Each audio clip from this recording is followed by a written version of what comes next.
J'évoquais ici, il y a quelques jours, lors de l'examen de la proposition de loi visant à réintroduire les produits phytosanitaires, une fusée à 2 étages sur les textes agricoles. Le deuxième étage de la fusée est là, il s'est fait attendre, c'est le moins que l'on puisse dire. Nous allons donc examiner aujourd'hui la grande loi agricole de programmation, d'abord promesse de campagne du candidat Macron en 2022, puis promesse en réponse à la crise agricole du printemps 2024. Aux fondations de ce projet de loi d'orientation agricole, 3 constats implacables. D'abord, celui d'une crise à la fois sanitaire et environnementale, cela va souvent de pair. Sur le plan sanitaire, la résurgence des épidémies d'influenza aviaire, de peste porcine africaine, de fièvre catarrhale ovine nous oblige à réfléchir à un meilleur accompagnement des filières en amont. Au niveau environnemental, le changement climatique met les facteurs de production sous pression, on le répète depuis longtemps déjà, et les conséquences sont de plus en plus visibles. Les rendements sont soumis aux aléas climatiques de manière croissante, que ce soit le gel, la grêle, le vent, la sécheresse ou encore les inondations. Je citerai en exemple l'année 2022, représentative du climat futur selon Météo France, qui a vu les rendements des cultures d'été diminuer entre 4 et 20%. Toutes les projections scientifiques indiquent que la situation va encore se dégrader dans les prochaines années. Plusieurs filières de production sont menacées et nous n'en sommes qu'au début. Je le dis en passant, et ce n'est pas en proposant de supprimer l'agence bio et en revoyant à la baisse les objectifs de planification agroécologique que l'on résoudra cette crise. Autre constat, celui d'une crise économique et commerciale. Hausse des coûts de production, concurrence étrangère, relations commerciales tendues et surtout, revenus insuffisants sont autant de raisons qui expliquent le mécontentement de tout un secteur. Si d'un point de vue global, la France demeure encore largement souveraine en matière alimentaire et agricole, la situation est souvent contrastée suivant les filières. Le Haut Conseil pour le climat indique dans un rapport de janvier 2024 que la France importe 20% de son alimentation et que ses importations alimentaires ont été multipliées par 2 en valeur depuis 2000. Je pense au blé, au riz, aux viandes de volaille, aux fruits et aux légumes. Certaines limites se font jour et il convient d'assurer une réelle souveraineté alimentaire. Troisième constat, aux prémices du projet de loi, et non des moindres, celui d'une crise des renouvellements des générations. Le défi est de taille. Si l'on regarde derrière nous, un tiers des fermes a déjà disparu en 20 ans. Si l'on regarde devant nous, la moitié des agriculteurs d'aujourd'hui partiront à la retraite d'ici 2030 et seuls 2 départs sur 3 seront remplacés. Or, l'installation de paysans partout sur le territoire est un préalable indispensable à une souveraineté alimentaire. Pas de pays sans paysans. L'étude d'impact associée au projet de loi indique que, je cite, « Pour maintenir notre capacité à produire et à se nourrir, il serait nécessaire d'installer 20 000 agriculteurs par an, contre 15 000 actuellement. » Elle indique également que le déficit en actifs agricoles est d'ores et déjà très marqué, avec 70 000 postes à pourvoir. Ces 3 constants sont alarmants, nous ne pouvons que les partager. Ils expliquent en grande partie la colère légitime du monde agricole. Nous devons les garder en tête tout au long de nos débats comme fil conducteur et nous poser sans cesse cette question. Comment y répondre? L'idée d'une grande loi programmatique censée pallier ces difficultés est une idée louable, je dis censée, car les réponses proposées sont loin d'être à la hauteur et en tant qu'ancien agriculteur, je suis le premier déçu. Telle qu'elle est rédigée, cette loi d'orientation agricole n'est que la prolongation de la politique libérale menée depuis de trop nombreuses années. Le texte est particulièrement imparfait pour 2 raisons principales. D'abord, de par son contenu. Nous aurons largement l'occasion d'en discuter, mais je souhaite aborder quelques points qui me paraissent essentiels. La portée de l'article 1 est par exemple difficile à saisir. Les notions de potentiel agricole, d'intérêt général majeur et de non-régression de la souveraineté alimentaire sont floues et sujettes à interprétation. Elles sous-entendent en réalité une logique productiviste et elles pourraient à terme, notamment pour le principe de non-régression, participer à la remise en cause des réglementations environnementales. Ces formules incantatoires doivent être revues. Sur la notion de souveraineté alimentaire, je crois que nous passons complètement à côté de l'essentiel, à savoir dire qu'elle doit assurer en premier lieu un accès à une nourriture saine et diversifiée à l'ensemble de la population. Le sens ici est déformé avec un prisme assurément économique, laissant entrevoir en réalité un blanc-seing en faveur de l'agro-industrie, lui permettant de continuer à produire toujours plus sans un regard ni pour les plus petites structures agricoles, ni pour l'environnement. L'introduction à l'article 16 du principe de présomption de non-intentionnalité face à la destruction illicite d'habitats naturels, sites protégés, me semble problématique et ressemble à s'y méprendre à un permis de détruire la nature. La défenseure des droits s'est elle-même montrée très critique vis-à-vis de l'article 15 qui entend accélérer la prise de décision des juridictions en cas de contentieux contre des projets d'ouvrages hydrauliques agricoles. Cela nous conduirait à une restriction disproportionnée du droit au recours. Ces articles 13, 15 et j'ajouterais même le 17 constituent des régressions marquées en matière environnementale et nous proposerons de les supprimer en quasi-totalité.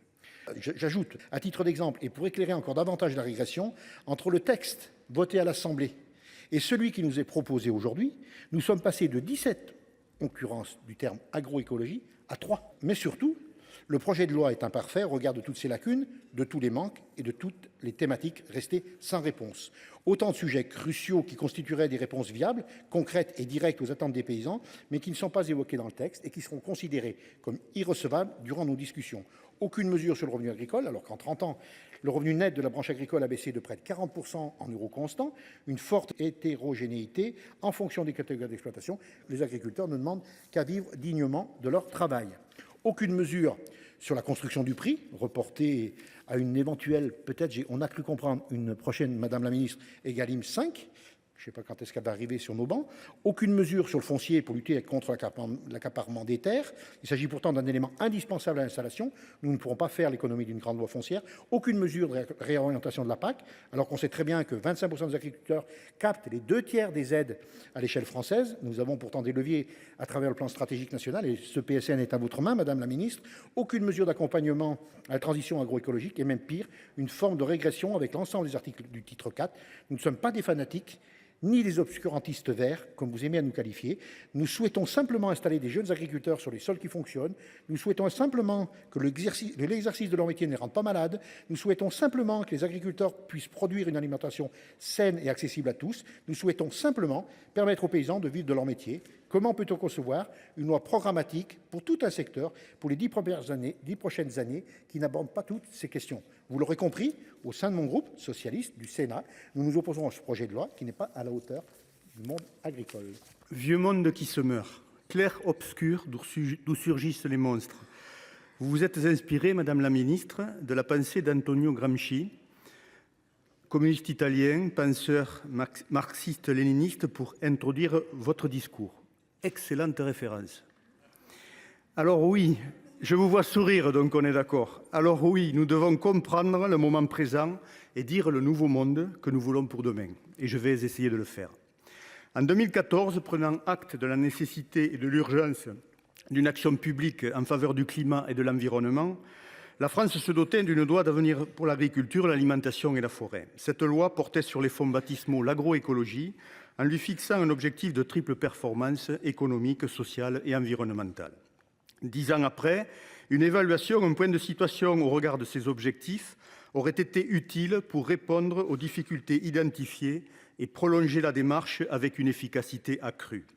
En effet, sauf à considérer qu'il n'y a rien à faire et que les tendances observées doivent se poursuivre, certains sujets conditionnent fortement le devenir de l'agriculture française à l'ère des transitions écologiques et énergétiques. La diminution très forte du nombre des exploitations et des emplois, les difficultés à trouver du personnel, les pertes de surface utiles, le niveau des rémunérations illustrent le caractère darwinien des évolutions à l'œuvre.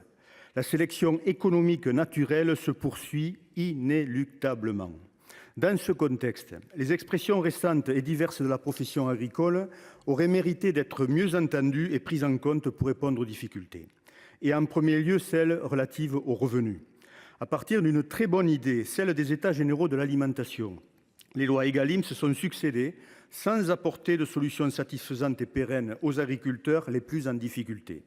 Tant que cette question ne sera pas résolue, les mêmes causes produisant les mêmes effets, les agriculteurs manifesteront à juste titre et on trouvera de moins en moins de candidats à l'installation ou à la reprise.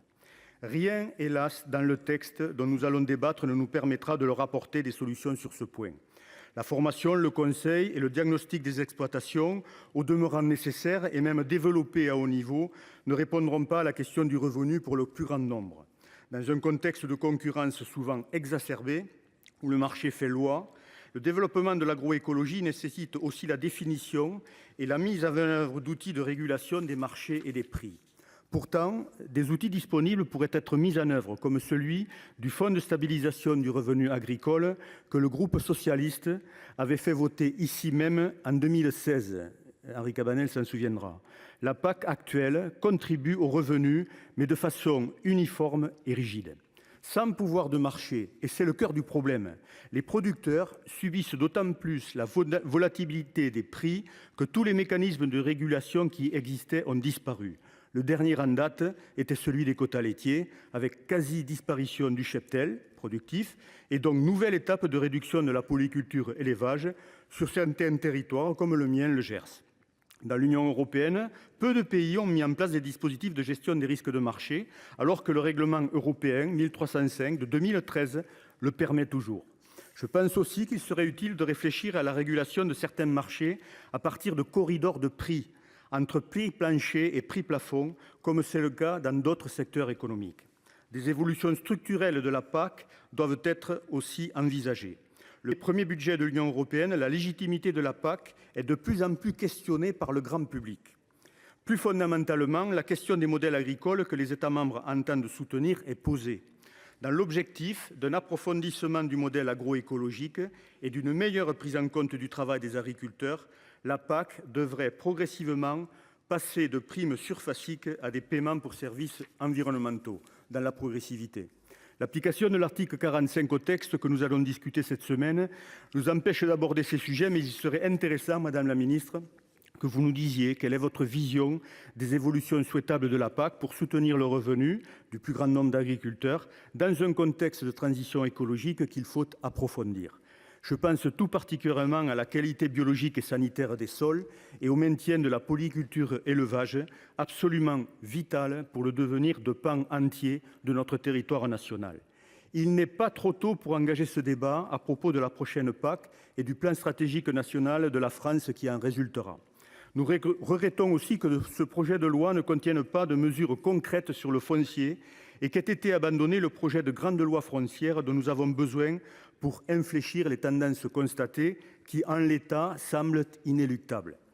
Quels sont vos objectifs, madame, en matière d'emploi agricole, de nombre d'exploitations, de surface agricole moyenne? Je rencontre beaucoup d'agriculteurs dans le Gers et ailleurs qui sont inquiets et n'arrivent plus à se projeter dans un avenir souhaitable pour eux. Ils dissuadent souvent leurs enfants de prendre la suite. Ça en dit beaucoup, hélas. Derrière ces attitudes et ces questionnements, il y a du désespoir qui parfois conduit au pire, on le sait. Il y a la question aussi du modèle agricole que l'on veut se donner. Agriculture d'industrie faite de sociétés d'investissement et d'exécutants, ou agriculture qui laisse sa place à un modèle agroécologique pleinement inséré dans des territoires ruraux, socialement et économiquement vivants, ou la coexistence de ces deux modèles au profit d'un développement territorial assumé. Je crois que la question politique de fond est celle-là, et qu'il faut d'abord répondre à cette question centrale pour ensuite débattre de la reconnaissance de l'agriculture comme d'intérêt national majeur que vous introduisez dans ce texte. Dans le même esprit, la notion de souveraineté alimentaire mérite un débat qui permettra de prendre en compte les composantes sociales, environnementales et économiques du concept, en même temps que le rapport du global au local, et donc la question territoriale dans une perspective humaniste, voire universaliste. En définitive, et sans préjuger de ce qu'apportera le débat, nos attentes relatives à l'approfondissement nécessaire de la transition écologique ne sont que très peu, voire pas du tout, prises en compte, traitées dans ce texte. Et pas non plus les attentes, hélas, légitimes d'une grande partie du monde agricole en difficulté. Puisse notre débat éclairer les choix de société que reflètent les modèles agricoles en présence. Le groupe socialiste, écologiste et républicain y contribuera. Et je vous remercie de votre attention, madame.